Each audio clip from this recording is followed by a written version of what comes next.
Igbo ndị ọma, ekene m unu. Unu ga-adị ka echi maka echi adịghị agwụ agwụ.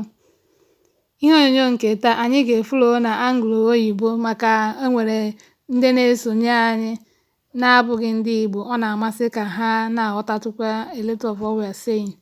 So my friends that have joined following this channel, they want to learn Igbo language because one of them, she married an Igbo man and she said next year they will visit Nigeria. So she's learning Igbo language as to be well prepared. So let's start.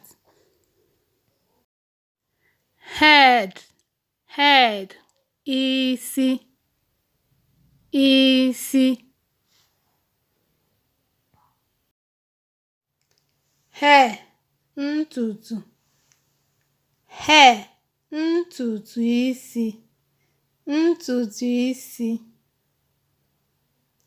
Eyebrows, nku anya, nku anya. Gwakwuo ya. Eyes, anya, anya. Repeat after me. Face, ihu, ihu.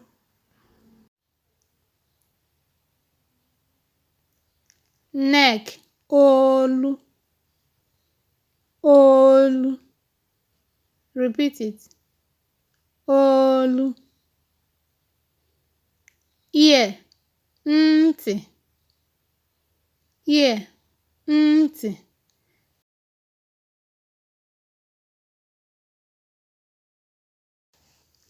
Nose, imi,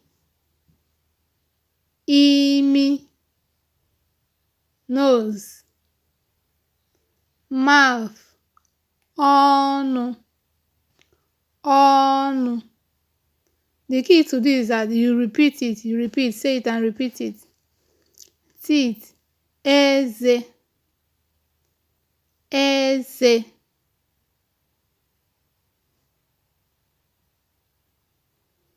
Tongue, ire, tongue, ire.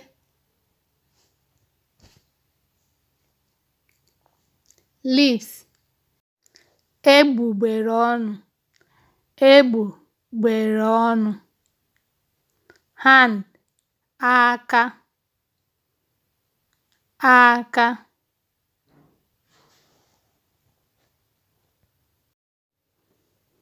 Palm, ọbụ aka, ọbụ aka. Repeat it, ọbụ aka. Leg, ụkwụ, ụkwụ.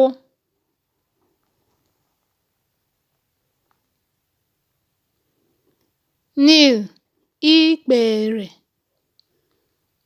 ikpere.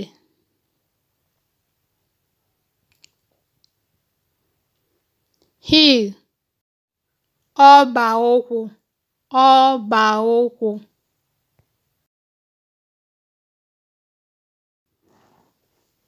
Foot, mkpịsị ụkwụ, mkpịsị ụkwụ. This is where we end it for today. Thank you for watching. Daalụ maka ịnene ihe onyonyo a. Bye.